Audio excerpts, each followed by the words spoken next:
प्रभात बच्चों, मैं नीमा आपकी हिंदी की अध्यापिका। बच्चों, आज हम पढ़ेंगे कक्षा 9वीं का पाठ।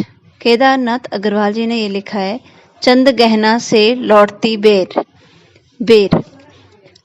केदारनाथ अग्रवाल का जन्म जो है उत्तर प्रदेश के बांदा जिले में कामसीन गांव में सन 1911 में हुआ था। इनकी शिक्षा जो थी वो कहाँ से हुई थी? इलाहाबाद के आगरा विश्वविद्यालय से हुई थी। केदारनाथ अग्रवाल जो थे वो पेशे से एक वकील थे। उनका तत्कालीन साहित्यिक आंदोलन से गहरा जुड़ाव था। सन 2000 में उनका देहांत हो गया। नीत के बादल, युग की गंगा, फूल नहीं रंग बोलते हैं, आग का आईना, पंख और पतवार, हे मेरी तुम में मार प्यार की थापें और कहें केदार खरी खरी, इनकी प्रमुख काव्य कृतियां हैं। इन्हें सोवियत लैंड नेहरू पुरस्कार और साहित्यिक अकादमी पुरस्कार से भी सम्मानित किया गया था। केदारनाथ अग्रवाल जो थे वे प्रगतवादी धारा के प्रमुख कवि माने जाते हैं। जन सामान्य का संघर्ष और प्रकृति सौंदर्य इनकी कविताओं का मुख्य प्रतिपाद्य है।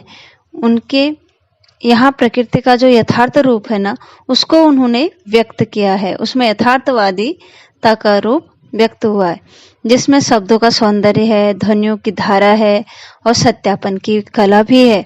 संगीतात्मकता उनके काव्य में जो है, उनके काव्य की एक विशेषता है।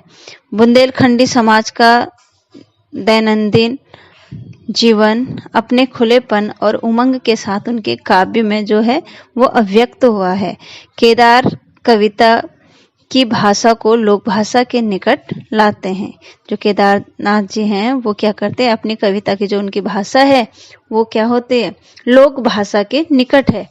ग्रामीण जीवन से जुड़े बिंबों का उन्होंने आत्मीयता के साथ प्रस्तुत किया है। यानी जो ग्रामीण जीवन है उसको उन्होंने अपनी कविताओं में दर्शाया है। तो केदारनाथ अग्रवाल जी का जो कविता है वो है चंद गहना से लौटती बेर। तो इसमें क्या बताया उन्होंने कि जो चंद गहना नामक स्थान से जो है लौट रहा है, कौन? वह। और लौटते हुए उसने किसान के मन को खेत खलिहान और उनके प्राकृतिक जो परिवेश है उसके प्रति जो आकर्षण होता है उसके बारे में बताया है इस कविता में। और कल्पना भी की है, कल्पना की अभिव्यक्त की है। आपको पता ही है, जैसे कि कोई भी कविता होती है तो उसमें क्या होता है, कल्पनाओं की अभिव्यक्ति ज्यादा की जाती है। और साधारण चीजों को आज साधारण सौंदर्य के रूप में भी इन्होंने प्रस्तुत किया है। साधारण सी चीज को क्या बना दिया, सौंदर्यपूर्ण बना दिया है। तो अब पढ़ते हैं हम इनकी कविता चंद गहना से लौटती बेर।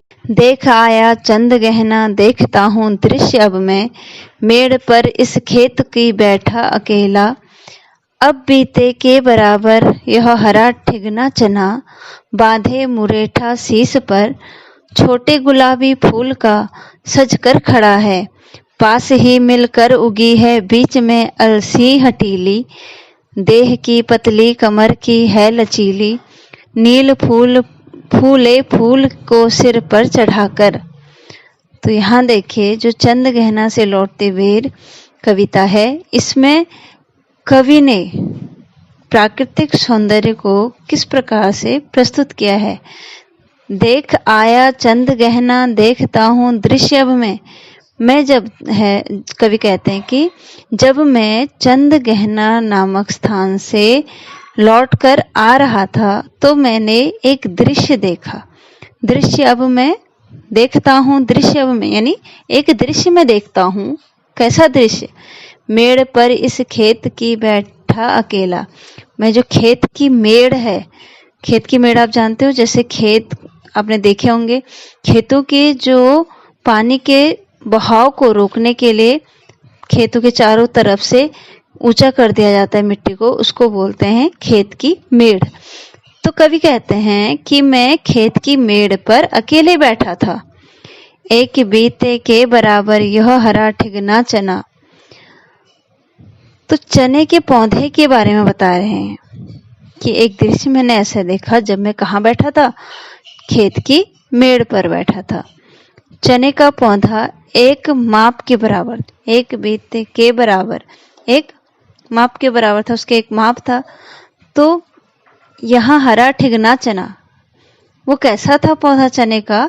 ठिगना, छोटा छोटा सा चने का पौधा कैसा था? हरा। बांधे मुरेठा शीश पर छोटे गुलाबी फूल का। अब उसके जो चना था, उसके जो सिर था, शीश कह रहा है, सिर पर बांधे मुरेठा, मुरेठा का अर्थ है यहाँ पे कि मानो उसने पगड़ी बांध रखी हो। किसकी पगड़ी? छोटे गुलाबी फूल का सजकर खड़ा हो। गुलाबी रंग की, यानी जो उसके फूल हैं गुलाबी, वो ऐसे लग रहे हैं मानो कि उसने चने के पौधे ने पगड़ी बांध रखी हो गुलाबी रंग की। तो वो गुलाबी रंग की पगड़ी किसको कहा है? फूल, चने के फूल को। सजकर खड़ा हो, यानी अपने सिर पर गुलाबी रंग की पगड़ी को सजाकर वो खड़ा हो। पास ही मिलकर उगी है बीच में अलसी हटीली, और उसी के पास में जो अलसी होती है, अलसी क्या होती है? एक पौधा होता है जो कि क्या होता है, खेतों में अपने आप हो जाता है, अलसी। तो कह रहे कि सज कर खड़ा है पास में मिलकर उगी है बीच में अलसी हटीली, और उसी के पास में एक अलसी का पेड़ उगा है जो कैसी लग रही है कि हठीली हो, हट करने वाली हो। कैसी हो? हठीली हो और आलसी हो। अलसी हठीली, सॉरी, अलसी पौधे का नाम है, और हठीली माने थोड़ा सा क्या हो कि हठीली हो, अपने अकड़ में रहती हो। देह की पतली कमर की है लचीली, और उसकी कमर जो है बहुत ही क्या है? लचीली है, पतली है। अब अलसी का पौधा क्या होता है? पतला होता है। तो कह रहे कि वो अलसी कैसी है? एकदम हठीली है, और उसकी ऐसे लग रही है कि उसकी कमर जो है बहुत ही लचीली है, यानी पतली है। नीले फूले के को सिर पर चढ़ाकर, यानी कि उसके जो अलसी है उस पर कैसे फूल आए हैं? नीले फूल।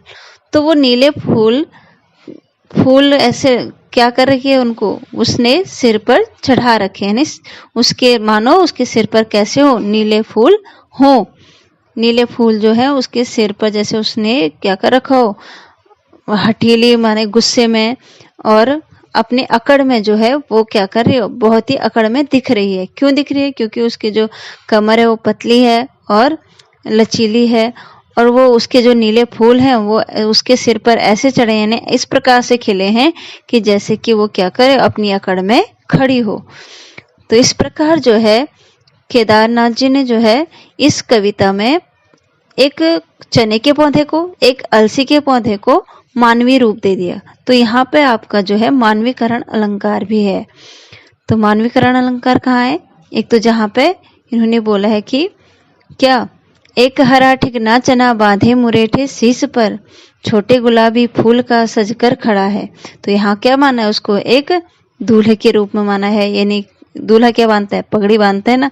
तो इसी प्रकार बोला है कि उसने भी क्या कर रखी है? गुलाबी रंग की अपने सिर पर पगड़ी बांध रखी है। और जो उसके साथ में क्या खड़ी है? अलसी, अलसी का पौधा हुआ है, वो क्या लग रही है? उसको एक स्त्री माना है कि वो एक हठीली क्या है? अपने हट में रहने वाली पतली कमर वाली क्या है? एक अलसी है, यानी उसको एक नारी का रूप दे दिया है। तो बच्चों इसके आगे का भाग हम इसके अगले वीडियो में पढ़ेंगे। धन्यवाद।